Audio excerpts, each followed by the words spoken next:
नमस्कार, आपले मानवाधिकार न्यूज मध्ये मी डॉक्टर दीपेश पस्ते आपले सहर्ष स्वागत करतो। पाहूया आजच्या काही विशेष घडामोडी। की कुठल्याही वादापेक्षा आणि भांडणापेक्षा महाराष्ट्र मोठा आहे आणि मला असं वाटतं तिथून त्या आज आम्ही एकत्र येण्याची सुरुवात त्या वाक्यापासून झाली।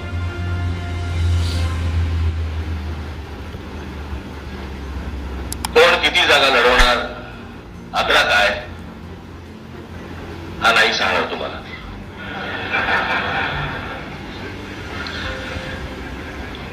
महाराष्ट्रामध्ये सध्या लहान मुलं पळवण्याची खूप टोळ्या फिरतायत। त्याच्यामध्ये 2 टोळ्या अजून जास्ती ऍड झालेल्या आहेत। ते राजकीय पक्षांमधली मुलं पळवतात आणि जे निवडणुका लढवणार आहेत त्या लढवणाऱ्या सर्व उमेदवारांना दोन्ही पक्षांकडनं उमेदवारी दिली जाईल। ती कधी भरायची केव्हा भरायची ते आपल्याला कळवलं जाईल।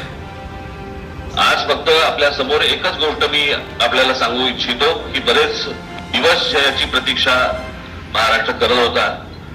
ती शिवसेना आणि महाराष्ट्र नवनिर्माण सेनेची युती झाली हे आज आम्ही आपल्याला जाहीर करत आहोत।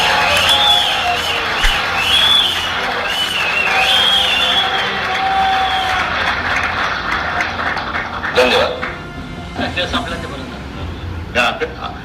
आकड्यांचा खेळ आता सांगत महाराष्ट्राचे आहे का? अनेक ठिकाणी असं होऊ शकतं। अजून बाकीच्या महापालिकांमध्ये सुद्धा कालपर्यंत युती झालेली जशी नाशिकमध्ये झालेली आहे, बाकीच्या ज्या महापालिका आहेत त्यांची सुद्धा त्यांच्या तिथल्या युतीवरती आज उद्या शिक्कामोर्तब होईल। उद्धव ठाकरेंची शेवटची निवडणूक असेल या हेतूने कार्यकर्ते जाणवण्यासाठी भाजपचे लोक म्हणतात। लोक रावसाहेब दानवे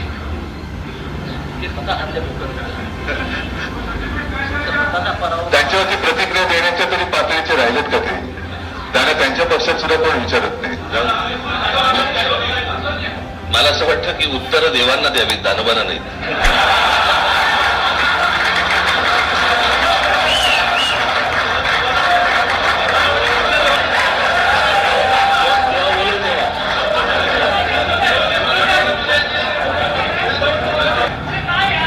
मुंबईचा महापौर मराठीच होणार आणि तो आमचाच होणार।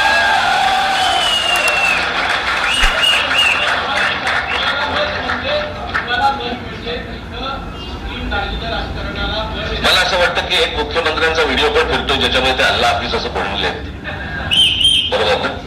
तर या गोष्टी त्यांनी सांगू नयेत। माझ्याकडे खूप व्हिडिओज आहेत।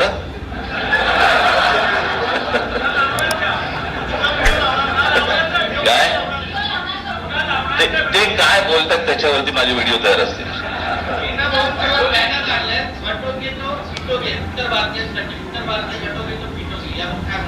काय म्हणायचं, काय म्हणायचं त्याच्यावर? सगळ्यावर कसं बोलायचं?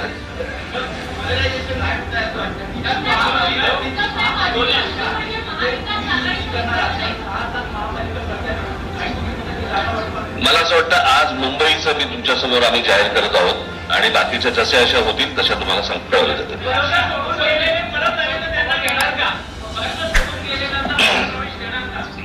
कोण गेले?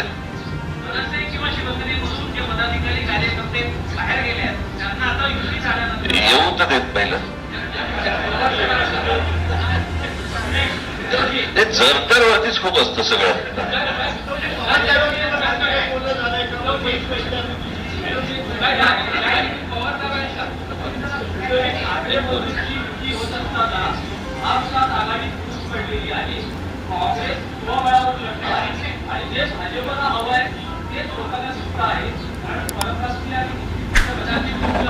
भाजपला काय हवंय तर भाजपने पाहावं, मराठी माणसाला काय पाहिजे तर आम्ही पाहतो।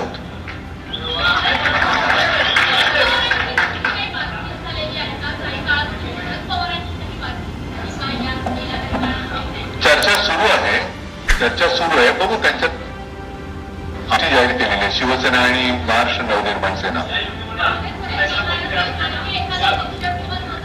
जे जे महाराष्ट्र प्रेमी आहेत त्याच्यात काही भाजपातले सुद्धा अस्सल मराठी आहेत ते सुद्धा येऊ शकतात. ही महाराष्ट्र रक्षणासाठी महाराष्ट्र प्रेमींची युती आहे. काही जण भाजपमध्ये सुद्धा आहेत आणि जे काही चालले ते पाहवत नाहीये किंवा सहन होत नाहीये ते सुद्धा येऊ शकतात.